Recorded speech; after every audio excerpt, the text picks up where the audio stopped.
Hi, I'm Gal Pastor. The story of Peter's denial of Jesus is probably one of the most familiar in the whole Bible.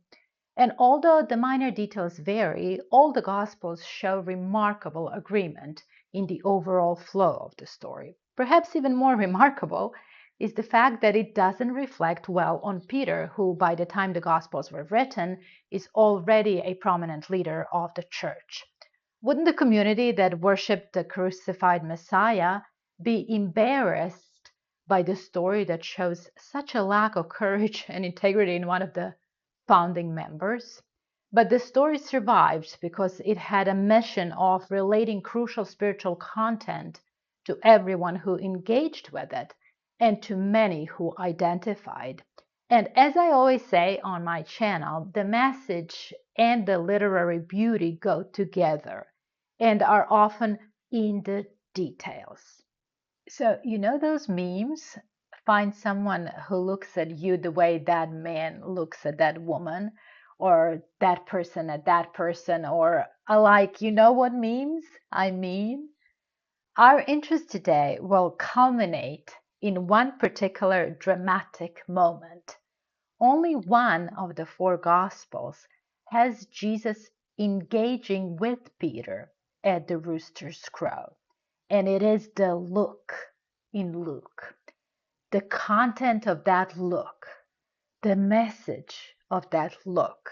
I'm slightly obsessed with it. But we gotta cover some introductory ground first. Carefully place the building blocks that will lead us to that look.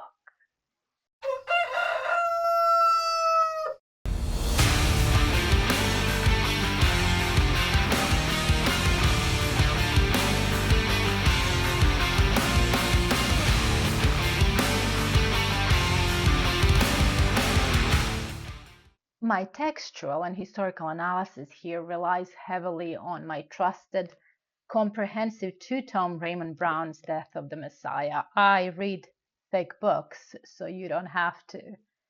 The speculative questions, all alike musings and spiritual pickings, rely heavily on my own baptized imagination. During the Last Supper, Jesus makes two prophecies. First, that Peter would deny knowing him 3 times before the night was over, as signaled by a nearby rooster. Jesus throws that little detail in. Brown actually related the story of many a scholar who went on a mission of staying awake throughout the whole night in Jerusalem in April to pinpoint the exact time the first rooster would announce himself, between 3 and 5 a.m. That's the hard work of academic scholarship for you. The second thing that Jesus says about Peter is that Peter would not lose his faith and would find his strength again. Peter also dabbles in throwing around predictions at that table, saying that he, Peter, would go with his Lord to prison and to death if necessary. Peter, represented in the Gospels as the most assertive and self-assured of the 12, has no idea what a disaster that night will turn out to be for him. His every instinct that night was wrong. It begins with him trying to prevent the Lord from washing his feet. Then a dispute arises among the disciples at dinner which of them would be the greatest. Betting on Peter participating in this is pretty safe. After he wholeheartedly pledges his faithfulness, the man can't even stay awake in the garden. Then he decides that the right thing to do to protect Jesus is to cut someone's ear off. Wrong again. All the Gospels have Peter follow the arrested Jesus. Mark and Matthew tell us that the rest of the disciples fled after Jesus was seized in Gethsemane, and John implies that Jesus exchanged himself for the lives of the disciples. The details of which high priest house Jesus was taken to are uncertain, whether it was Annas or Caiaphas. The denials in all the Gospels are sort of progressive, more dramatic. Peter is getting more and more agitated with every further question about his association with Jesus. We live close to the military base, and there are jets flying often.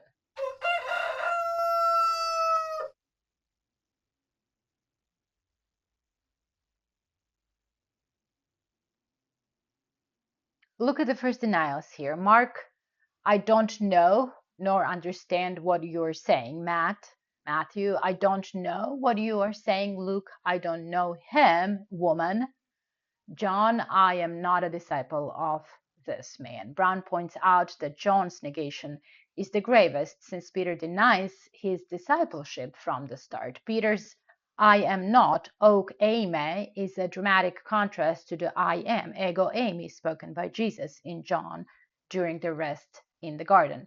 In Luke, Peter uses ok eime, I am not the one, at his second denial, while Luke's Jesus is saying to the chief priests, you say that I am, ego eimi. Again, the wording is never incidental. It draws attention to the contrast between the two, the contrast that will become painfully obvious to Peter at that fateful cock-a-doodle-doo. Luke's last denial comes about 1 hour after the second. Luke shares this detail. Why did Peter stay that much longer after he was recognized twice? Why didn't he take off? Perhaps he was getting his courage up, working himself up to greater confidence, that famed assertiveness for a yes, I am moment.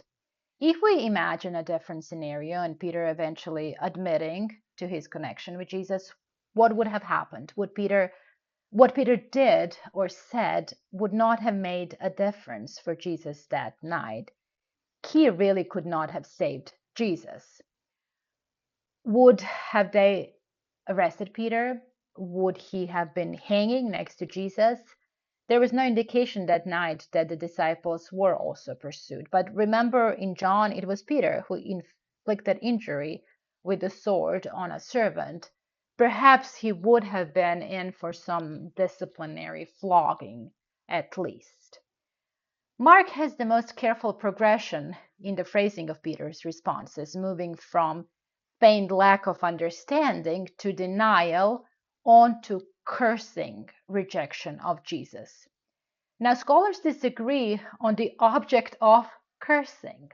Some think Peter called curses on himself, like, may this or that happen to me if I am his disciple. Some think Peter cursed those who were confronting him, you this and you that woman, and maybe four-letter verb you and your fire, and I'm no freaking Galilean. But many scholars think that Matthew's specific curse formulation should be taken transitively, with Jesus understood as the object. Therefore, Peter not only took an oath that he had no personal acquaintance with him, but he actually cursed Jesus repeatedly. That's pretty shocking to think about, right? Especially for those reading it in the first and second century, when they already have a number of accounts of death of Christian martyrs who were reportedly given a choice of death or swearing and reviling their Christ. So at this point, Peter is presumably getting loud and yelling when suddenly something even louder interrupts him from a nearby chicken coop. And at that moment, Luke adds drama by revealing that Jesus is at the earshot all along. I don't think Peter had realized that. Brown calls our attention to the phrase turn. Perhaps seeing Jesus turn, Peter remembers Jesus' earlier prophecy that he, Peter, would also turn in strength, not in weakness. But there is no strength in him then and there. The synoptics say that Peter breaks down and weeps bitterly, the exact wording frequently used for wailing over a dead body, extremely emotional reaction, a loud lament. Only one's prophecy came to pass that evening. In the moments that mattered, turned out Peter was not the person he thought he was going to be, instead failing himself, failing his Lord. Bitter regret follows, and we don't hear from him again. That was his last moment of connection with Jesus. He's nowhere near the cross. How long did he cry for? Did he stay in the city longer? When he came home, did his mother-in-law say to him, "You are a coward and a loser. That man healed me, and you denied him"? In the other Gospels, we, the readers, are observing Peter and his behavior in the courtyard. The matter is between us and him. But in Luke, because of this look, it's between Jesus and Peter. It's when the look happens that we realize that Jesus has been nearby and heard it all. Peter's face is lit up by the fire and some think that Jesus is upstairs at the open window. And when their eyes connect, it feels like we're almost intruding on this intimate, silent, wordless exchange. Luke didn't write, "And Jesus looked at Peter with," insert emotion or further description. Nevertheless, the look communicated something. Ultimately, it is inscrutable to us. It is between the two of them only. But why are we then told about this dramatic moment? I think that perhaps Luke invites us to imagine this look for ourselves. Is Peter's reaction afterwards the clue to us about the nature of the look? Did the look cause the bitter weeping, as one follows the other in Luke? And is it sensible then to conclude that the look Peter got from Jesus was, "I told you you would fail, you're such a disappointment to me"? Was it a look of judgment? Did the look communicate Jesus' rebuke? But we know that Peter never wept before after being rebuked by Jesus. "Get behind me, Satan," didn't make Peter wail. I think that what made Peter weep was that he took a measure of himself and was found severely lacking, especially compared to the man over there being slapped, mocked, and flogged. Peter didn't have what it takes. At the moment Peter locked eyes with Jesus, I think Peter's eyes were filled with unbearable self-loathing and stinging regret. It is no secret that self-loathing is a big problem for us humans. Just look at Brené Brown's bank account. She terms it shame. If it wasn't the look of judgment, what kind of a look was it then on Jesus' part? Now Raymond Brown, not Brené Brown, asserts that the reason that Luke has Jesus together with Peter in the courtyard is to show Jesus' enduring care for his follower, how in the midst of his own sufferings, Jesus was thoughtful of others. Dare we imagine that the one who will soon receive an unimaginable amount of loathing from others looked at Peter and, seeing him clearly at his weakest, communicated no contempt whatsoever. "I do not despise you or condemn you. I am the strong one. I got this." And if the self-loathing unraveled Peter that night, I think it was locking eyes with Jesus that put Peter back together later.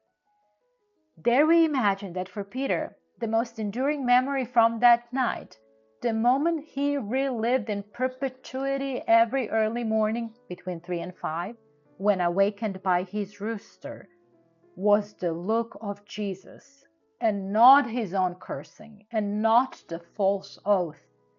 We would be imagining that the self-loathing, regrets, and that perpetual disappointment in one's many inadequacies are not the driving force in life, but the way that Christ looks at us in the midst of it. How we imagine that look, the nature of that look, affects everything. It will determine how we parent, how we love our spouses, how we talk to ourselves on our worst days, how we find our strength, how in all our frailty our faith survives. Is that the look that Luke thought worth capturing and jotting down? The look worth imagining? So then, find yourself a God who looks at you the way Jesus looked at Peter after the rooster crowed.